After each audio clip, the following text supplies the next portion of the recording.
In this video, I'm going to show you exactly how to fix the Notion AI internal error step by step, even if it keeps popping up again and again.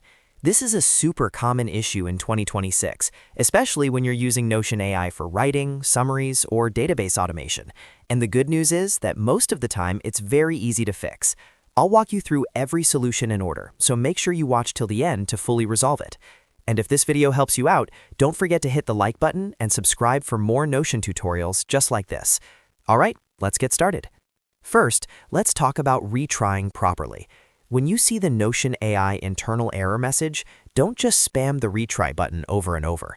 Instead, wait a few seconds, then click retry once. In many cases, the error happens because the AI request didn't fully register the first time.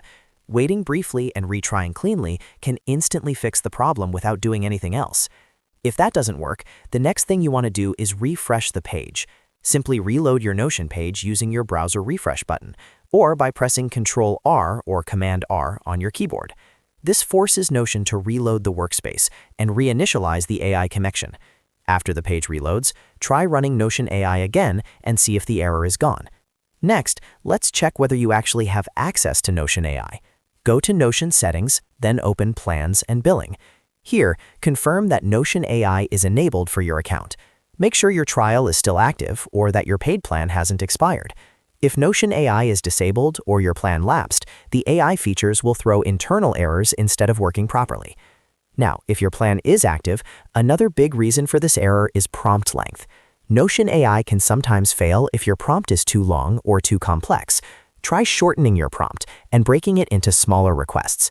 For example, instead of asking for a full report in one prompt, ask for an outline first, then generate each section separately. This significantly reduces errors and improves results. If the errors still keep showing up, the next fix is to log out and log back into Notion. Click on your profile, log out completely, then close the browser tab. Open a fresh tab, log back in, and return to your page. This refreshes your session and clears temporary authentication issues that can interfere with Notion AI. Finally, if nothing else works, check the official Notion status page. Sometimes the issue isn't on your end at all. If Notion AI is experiencing an outage or partial downtime, you'll see it listed there. In that case, the only fix is to wait until Notion resolves the issue on their servers. And that's it. By following these steps in order, you can fix the Notion AI internal error in just a few minutes. If this video saved you time or frustration, make sure to hit the like button and subscribe to the channel for more easy Notion and productivity guides. Thanks for watching, and I'll see you in the next one.